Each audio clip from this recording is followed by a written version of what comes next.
चलिए सर आगे बढ़ते हैं। इसके बाद हमारे पास step 1 identify the contract with the customers के अंदर एक इंपॉर्टेंट कॉन्सेप्ट है, दैट इज कॉन्ट्रैक्ट मॉडिफिकेशन। ये सिर्फ इत्तेफाक सी बात है कि हमारी IFRS 15 की पहली क्लास में ही इतना इंपॉर्टेंट स्टेप डिस्कस हो रहा है। अदरवाइज पूरे IFRS 15 के सारे कॉन्सेप्ट्स को मैं एक जगह करूं तो जो सबसे इंपॉर्टेंट और सबसे ज्यादा मेरे हिसाब से एग्जाम पर्सपेक्टिव से भी इंपॉर्टेंट और कॉन्सेप्चुअल भी समझने के लिए इंपॉर्टेंट कॉन्सेप्ट है वो कॉन्ट्रैक्ट मॉडिफिकेशन का हम स्टेप 1 में ही कवर कर रहे हैं। सिर्फ इत्तेफाक क्योंकि पहली क्लास में कवर कर रहे हैं, अदरवाइज स्टेप सबसे ज्यादा ये कॉन्सेप्ट सबसे इंपॉर्टेंट कॉन्सेप्ट है कॉन्ट्रैक्ट मॉडिफिकेशन का।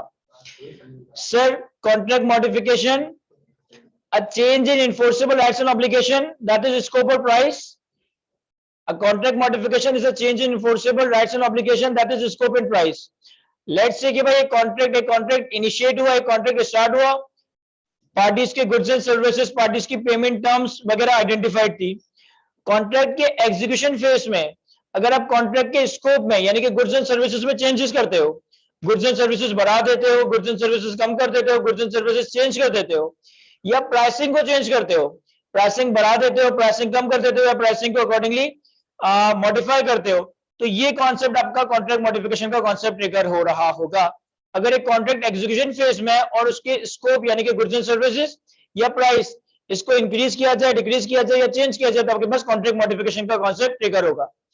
अब कॉन्ट्रैक्ट मॉडिफिकेशन की एक स्पेसिफिक अकाउंटिंग है जो हम कवर करेंगे, लेकिन कॉन्ट्रैक्ट मॉडिफिकेशन की अकाउंटिंग कब करेंगे? A change in enforceable rights and obligation, that is scope and price, is only accounted for as a contract modification if it has been approved by the parties and it creates or changes existing enforceable rights and obligation.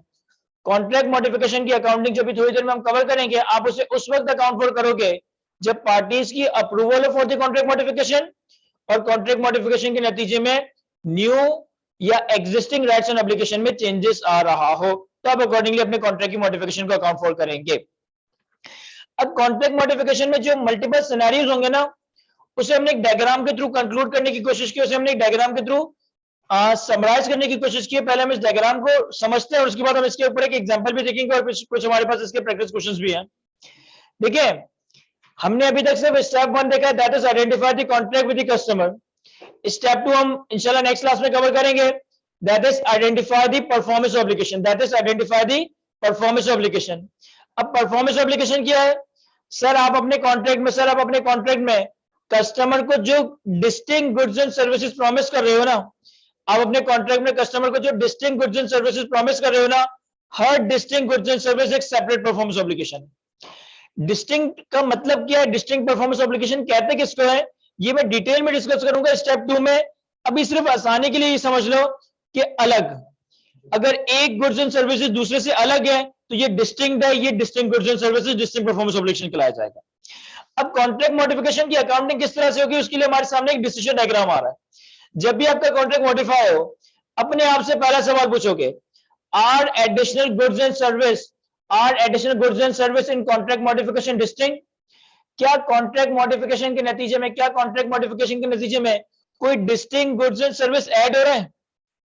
अगर जवाब आता है yes, हाँ contract modification के नतीजे में distinct goods and service add हो रहे हैं, तो अगला सवाल, क्या इन एडिशनल गुड्स एंड सर्विसेज के अगेंस्ट कोई एडिशनल कंसीडरेशन है और वो एडिशनल कंसीडरेशन इन एडिशनल गुड्स एंड सर्विसेज की मार्केट प्राइस को रिफ्लेक्ट करती है?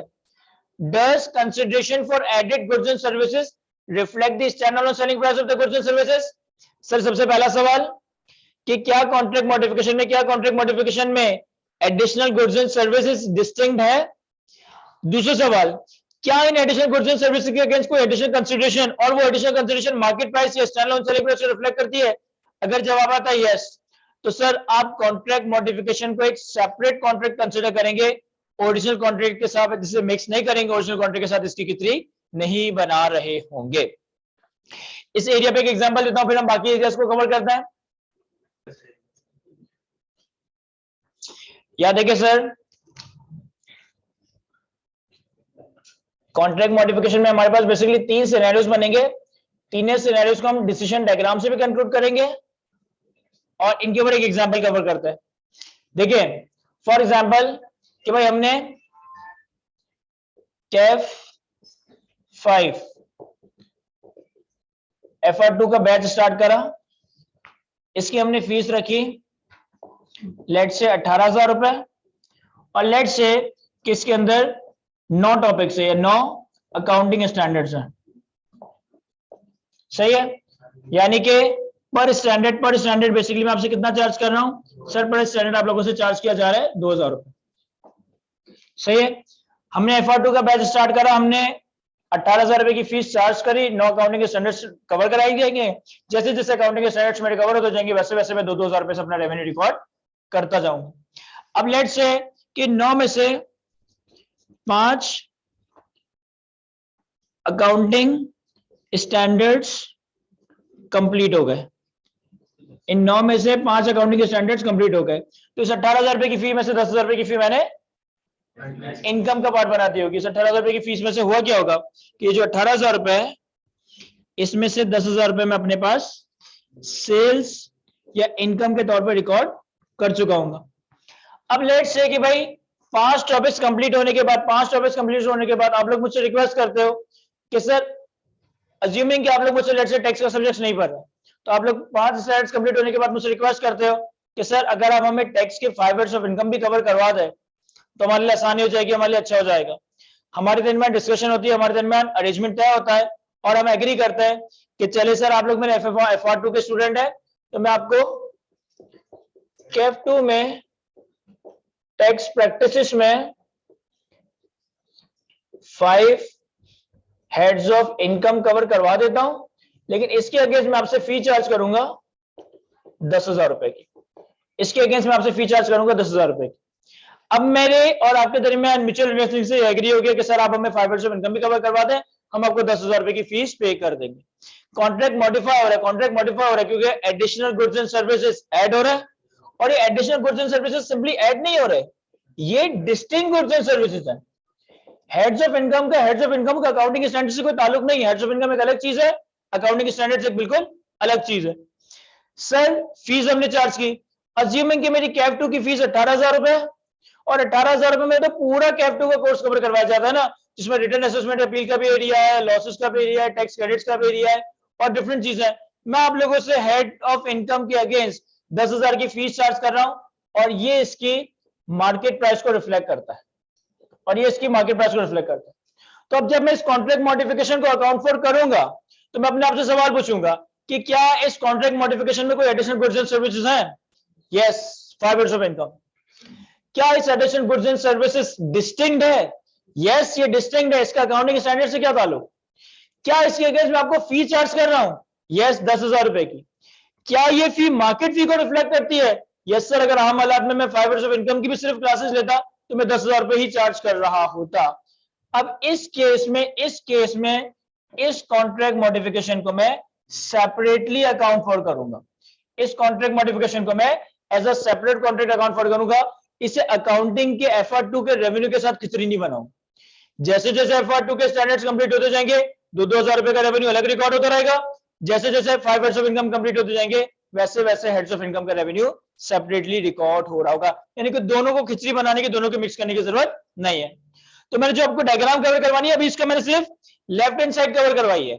पहला सवाल, are additional goods and service in contract modification distinct?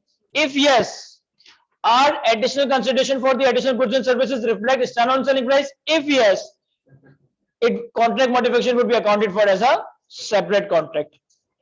Copy ना करें अभी, इसको पहले डायग्राम कंप्लीट कर लें फिर कॉपी कीजिएगा।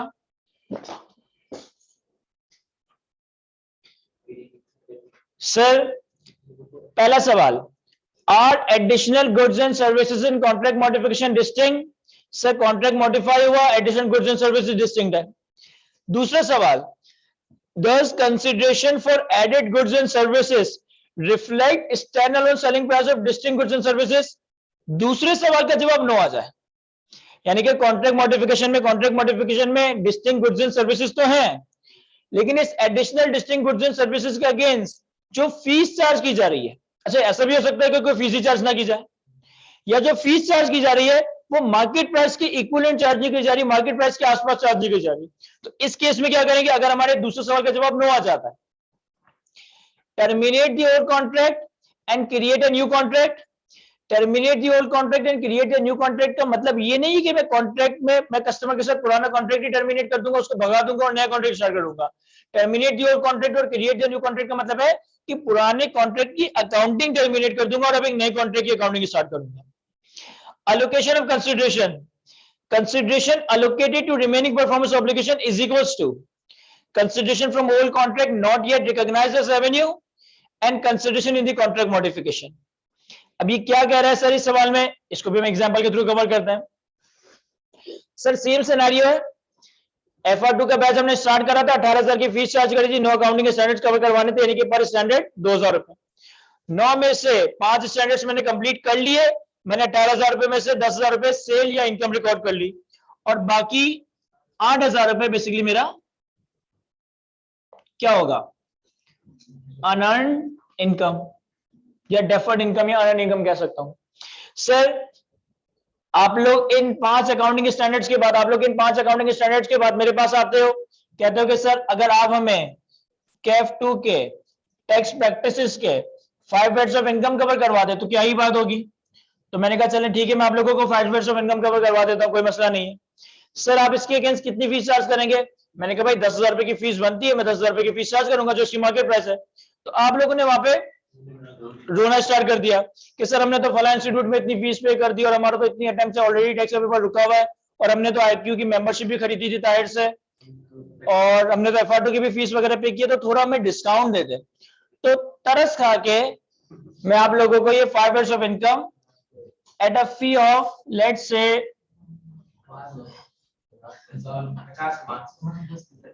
7,500 रुपए में दे देता हूँ। मैं कहता हूं कि चले आप लोगों को मैं 7,500 रुपए की फीस चार्ज कर दूंगा।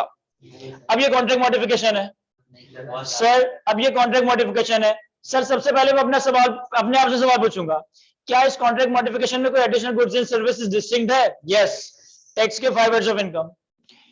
दूसरा सवाल, क्या इसके अगेंस्ट कोई एडिशनल कंसिडरेशन जो चार्ज की जा रही है वो मार्केट कंसिडरेशन को रिफ्लेक्ट करती है? नहीं, मार्केट प्राइस 10,000 थी, मैं आपको 25% सिग्निफिकेंट डिस्काउंट के बाद 7,500 रुपए का प्रोवाइड कर। तो अब मैं डायग्राम के लेफ्ट हैंड साइड पे राइट बॉटम कॉर्नर पे मूव कर जाऊंगा। डायग्राम के राइट बॉटम कॉर्नर पे क्या लिखा है? Terminate the old contract and create a new contract. आपने पुराने कॉन्ट्रैक्ट की अकाउंटिंग को टर्मिनेट करना है और एक नया कॉन्ट्रैक्ट स्टार्ट करना है। किस तरीके से? allocate the consideration from previous contract that is not yet recognized as revenue plus additional consideration in contract modification। क्या मतलब समझे नहीं? सर मैं पुराने कॉन्ट्रैक्ट की अकाउंटिंग को टर्मिनेट कर दूंगा, एक न्यू कॉन्ट्रैक्ट स्टार्ट करूंगा, न्यू कॉन्ट्रैक्ट में क्या होगा sir? Consideration from old contract not recognised. पुराने कॉन्ट्रैक्ट की कंसिडरेशन का वो कंपोनेंट जो अभी तक रेवेन्यू के तौर पे रिकॉग्नाइज नहीं हुआ, वो कितना है सर? आपने 18,000 में से 10,000 का रेवेन्यू रिकॉर्ड कर लिया था, 8,000 का रेवेन्यू रिकॉर्ड नहीं किया था। सही है sir. Consideration in contract modification में मुझे एडिशनल कंसिडरेशन कितनी मिलेगी? 7,500 रुपए। तो मेरे पास इन दोनों का टोटल बनेगा 15,500। अब अगर आप गौर करेंगे तो मैंने एग्जांपल इस तरह की क्रिएट की है कि अकाउंटिंग स्टैंडर्ड मैं 2,000 रुपए में बना रहा हूं और हेड्स ऑफ इनकम भी मैं 2,000 रुपए, यानी मैंने टॉपिक्स की वेटेज बराबर रखी है कि अकाउंट्स में एक स्टैंडर्ड 2,000 रुपए का होता है, टैक्स में एक हेड ऑफ इनकम 2,000 रुपए का होता है। अब मेरी 15,000 रुपए की टोटल न्यू कॉन्ट्रैक्ट की फी बनती है। सर इसके अगेंस्ट मेरी परफॉर्मेंस ऑब्लिगेशन क्या है? सर परफॉर्मेंस ऑब्लिगेशन ये कि आपके 4 स्टैंडर्ड्स रहते थे, 4 अकाउंटिंग स्टैंडर्ड्स रहते थे प्लस 5 हेड्स ऑफ इनकम भी आपको कवर करवाना है। तो एक तरीके से मुझे अब 9 मजीद नए टॉपिक्स कवर करवाना है। सर तो पर टॉपिक देखो कितना है? 1722।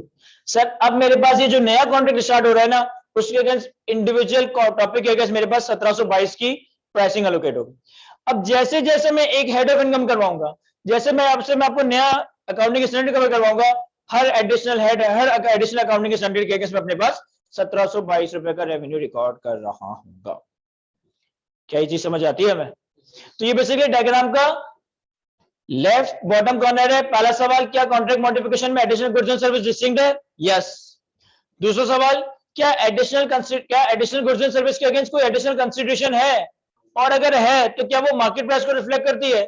अगर जवाब आ जाए नो, तो फिर आप क्या करोगे? पुराने कॉन्ट्रैक्ट की अकाउंटिंग को वहीं तक टर्मिनेट कर दोगे। इसमें मैंने 10,000 का रेवेन्यू रिकॉर्ड किया था, इसे मैंने यहीं तक रोक दिया। अब मैं एक नया कॉन्ट्रैक्ट स्टार्ट करूंगा। कैसे? पुराने कॉन्ट्रैक्ट की रेवेन्यू का वो पोर्शन, पुराने कॉन्ट्रैक्ट की प्राइस का वो पोर्शन जो रेवेन्यू के तौर पर रिकॉर्ड नहीं हुआ, दैट इज 8,000। मॉडिफिकेशन के नतीजे में मिलने वाला नया रेवेन्यू, नया कंसिडरेशन। अब इस टोटल अमाउंट को एलोकेट किया जाएगा रिमेनिंग परफॉर्मेंस ऑब्लिगेशन पे। रिमेनिंग परफॉर्मेंस ऑब्लिगेशन क्या थी? पुराने कॉन्ट्रैक्ट के 4 अकाउंटिंग स्टैंडर्ड्स रहते थे, मॉडिफिकेशन के 5 हेड्स ऑफ इनकम यानी कि 9 मजीद नए टॉपिक्स करवाने हैं, तो हर एडिशनल टॉपिक अगेंस्ट 1722 का एडिशनल रेवेन्यू रिकॉर्ड किया जाएगा। क्या ये समझ आता है? मैं सर एग्जांपल कॉपी करें, मीनवाइल में सवाल लेता हूं सबके। आगे बढ़ते हैं सर, डायग्राम के लास्ट एरिया पे आते हैं। अगर कॉन्ट्रैक्ट मॉडिफिकेशन में आप अपने आप से पहला सवाल करते हो कि are additional goods and service in contract modification distinct, कि क्या कॉन्ट्रैक्ट मॉडिफिकेशन में कोई एडिशनल गुड्स एंड सर्विसेज ही ना हो, या एडिशनल गुड्स एंड सर्विसेज तो हो लेकिन वो additional goods and services distinct ही ना हो, तो इस केस में आपने अपने एग्जिस्टिंग कॉन्ट्रैक्ट को ही एडजस्ट करना पड़ेगा, और इस एडजस्टमेंट को नाम दिया जाता है क्यूमुलेटिव कैचअप एडजस्टमेंट। अगर कॉन्ट्रैक्ट मॉडिफिकेशन में एडिशनल गुड्स एंड सर्विसेज ही ना हो, या एडिशनल गुड्स एंड सर्विसेज तो हो लेकिन वो additional goods and services distinct ना हो, तो फिर आप कोई क्यूमुलेटिव कैचअप एडजस्टमेंट वाला काम करोगे, यानी कि अपने एग्जिस्टिंग कॉन्ट्रैक्ट को ही एडजस्ट कर रहे होगे। इस पे भी एक एग्जांपल डिस्कस करते हैं और इसके बाद फिर हम इसके ऊपर एक प्रैक्टिस क्वेश्चन देखेंगे। देखिए, लेट्स से कि जो हमारा लास्ट सिनेरियो है कि अगर कॉन्ट्रैक्ट मॉडिफिकेशन में additional goods and service distinct ना हो, अगर कॉन्ट्रैक्ट मॉडिफिकेशन में additional goods and service distinct ना हो, तो फिर आप अपने एग्जिस्टिंग कॉन्ट्रैक्ट को ही एडजस्ट करोगे, कोई क्यूमुलेटिव कैचअप एडजस्टमेंट करोगे, उसको भी डिस्कस कर लेते हैं। लेट्स से कि भाई हमारा FR2 का कोर्स स्टार्ट हुआ, 18,000 रुपए की फीस है, 9 अकाउंटिंग स्टैंडर्ड्स कवर करवाए जाएंगे और 2,000 रुपए पर स्टैंडर्ड में आप लोगों से चार्ज कर रहा हूं। अच्छा, मैंने अपनी एक वर्किंग की हुई है कि यार मैं ना हर अकाउंटिंग स्टैंडर्ड पे लेट्स से पर स्टैंडर्ड लेट्स से कि 10 आवर्स आपको पढ़ा रहा होता हूं। मैं हर अकाउंटिंग स्टैंडर्ड के अगेंस्ट आपको 10 घंटे अलोकेट किए हैं मैंने कि भाई एक standard on an average complete करने में 10 घंटे लग रहे होते हैं, और मैं 2,000 रुपए का स्टैंडर्ड के अगेंस्ट रेवेन्यू रिकॉर्ड कर रहा हूं। यानी कि अगर मैं अपने रेवेन्यू को और ब्रेक करूं तो इसका मतलब है कि मैं हर आवर के आपसे कितने चार्ज कर रहा हूं? 200 रुपए। अगर एक अकाउंटिंग स्टैंडर्ड के 2,000 बन रहा है और एक अकाउंटिंग स्टैंडर्ड 10 घंटे का टाइम ले रहा है, तो मुझे इसका मतलब है कि 200 रुपए पर आवर की मेरी रेम्युनरेशन बन रही है। ऐसा ही है। अब हुआ ये कि मैंने 10 अकाउंटिंग स्टैंडर्ड्स कवर करवाए, हमने लिख दिया कि भाई हम जो है ना आपको आईकेप के सारे पास पेपर्स कंप्लीट करवाएंगे टॉपिक के। तो मैंने अपने 9 में से 5 अकाउंटिंग स्टैंडर्ड्स कंप्लीट किए, 10,000 रुपए का रेवेन्यू रिकॉर्ड कर लिया। सर एंट्री से थोड़ा समझने में आसानी होती है। लेट से जब आपने मुझे फी पे की होगी तो मैंने एंट्री बनाई होगी cash debit 18,000, advance from customer credit 18,000 रुपए। फिर जब मैंने 5 अकाउंटिंग स्टैंडर्ड्स कवर करवाए होंगे, 5 अकाउंटिंग स्टैंडर्ड्स की कंप्लीशन तक मैंने अपने पास एंट्री बनाई होगी एडवांस डेबिट, रेवेन्यू या सेल्स क्रेडिट। ऐसा ही है। अब एक स्टैंडर्ड को पढ़ाने में मुझे 10 घंटे लग रहे थे और हर आवर का मेरा रेट बन रहा था तकरीबन 200 रुपए के हिसाब से, और मैंने आपसे कमिटमेंट की भी थी कि भाई FR2 में जितने स्टैंडर्ड्स हैं उसके सारे कॉन्सेप्ट, उसके सारे प्रैक्टिस क्वेश्चंस और आपको आईकेप के पास पेपर्स कवर करवा जाएंगे। 5 स्टैंडर्ड्स के बाद आप कहते हो कि सर ये आईकेप के पास पेपर्स जो आप करा रहे हो ना, तो ये तो बिल्कुल भी मजेदार नहीं है, तो बहुत आसान लग रहा है। आप एक काम करें कि हमें आईकेप के पास पेपर्स के अगेंस्ट लेट्स से ACC के पास पेपर सॉल्व करवा दें। आप लोगों ने मुझसे रिक्वेस्ट की कि सर ये आईकेप का लेवल तो बहुत ही कम है, आप तो मैं इतने ऊपर पे लेवल के पे जाके पढ़ा रहे हो, तो आप एक काम करें, हमें, मैं कह रहा हूँ ना, तो आप एक काम करें, हमें जो है ना आईकेएफ के पेपर्स ना करवाए, आप हमें जो है ना एसीसी के पास पेपर्स करा दो। तो मैंने कहा कि चलो एसीसी के पास पेपर्स करवा देते हैं। अब मैंने जो 5 स्टैंडर्ड्स कंप्लीट कर लिए हैं, जो 5 अकाउंटिंग स्टैंडर्ड्स कंप्लीट कर लिए हैं, यानी कि मैंने इसके अगेंस्ट कितने 50 आवर्स पढ़ा दिए होंगे, ऐसा ही है ना।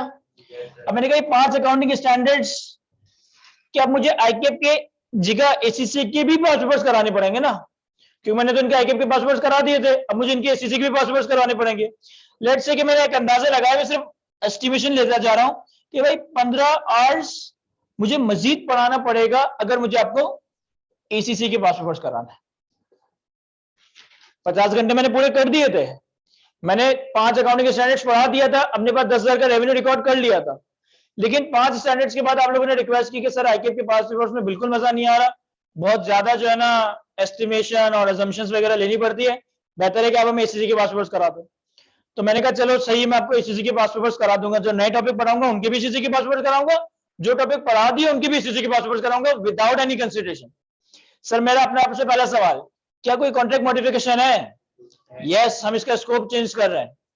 क्या कॉन्ट्रैक्ट मॉडिफिकेशन के नतीजे में कोई additional goods and service distinct है? Sir additional goods and service तो है, लेकिन यहाँ पे एडिशनल गुड्स एंड सर्विस को डिस्टिंक्ट कहना सही नहीं होगा, क्योंकि वही स्टैंडर्ड से लिंक्ड ही पास पेपर्स करवाया जा रहा है आईकेएफ की जगह पे एसीसी के। तो अब मुझे ये देखना है कि भाई पहले मैं 10,000 का रेवेन्यू रिकॉर्ड कर रहा हूं 50 आवर्स की सर्विसेज के अगेंस्ट, अब इसी 10,000 की अमाउंट में मुझे तुम्हें कितने आवर्स की सर्विस देनी पड़ेगी? 65,000, 65,000 ना।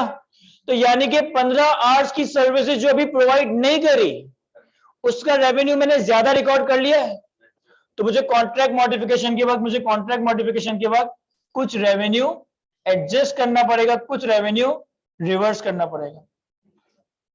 सर कैसे? आपने 10,000 रुपए का रेवेन्यू 50 इंटू 65 इतना रिकॉग्नाइज रहना चाहिए। 10,000 रुपए का रेवेन्यू 15/65, देखो कितना बन रहा है 769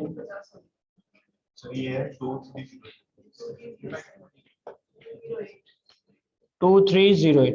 तो मैंने तो जब टॉपिक कंप्लीट किया था मैंने अपने पास 10,000 का रेवेन्यू रिकॉर्ड कर लिया था। अब कॉन्ट्रैक्ट मॉडिफिकेशन की वजह से मेरे 15 आवर्स मजीद लगेंगे एसीसी के पास पेपर्स कराने में। तो इसका मतलब है कि मैंने रेवेन्यू ज्यादा रिकॉर्ड कर लिया है, मुझे अपने एग्जिस्टिंग कॉन्ट्रैक्ट को एडजस्ट करना है, मुझे क्यूमुलेटिव कैचअप एडजस्टमेंट करनी है। तो मैं कहूंगा यार 15 आवर्स मुझे मजीद लगाने हैं। अगर इस 10,000 को मैं 65 आवर्स 50 और 15 में अलग अलग बाइफरकेट करूं तो मुझे इतनी अमाउंट से अपने रेवेन्यू को रिवर्स करने की जरूरत है। क्यों? क्योंकि मेरे अब 15 मजीद घंटे लगेंगे इस एसीसी के पास पेपर्स को कराने के लिए, तो मैं आज अपना रेवेन्यू रिवर्स कर देता हूं। फिर जब एसीसी के पास पेपर्स आपको सॉल्व करवा दूंगा तो ये 2308 रुपए भी रेवेन्यू के तौर पे रिकॉग्नाइज हो जाएगा। तो आप अपने बेसिकली एग्जिस्टिंग कॉन्ट्रैक्ट को ही एडजस्ट कर रहे होते हो, क्या तो उसको रेवेन्यू को इंक्रीज और डिक्रीज अकॉर्डिंगली एडजस्ट किया जा रहा होता है, जिसे स्टैंडर्ड टर्म्स में क्यूमुलेटिव कैचअप एडजस्टमेंट का नाम दिया जाता है। क्या ही समझ आता है? मैं कॉपी करें सर, तो फिर हम सवाल लेते हैं आपके।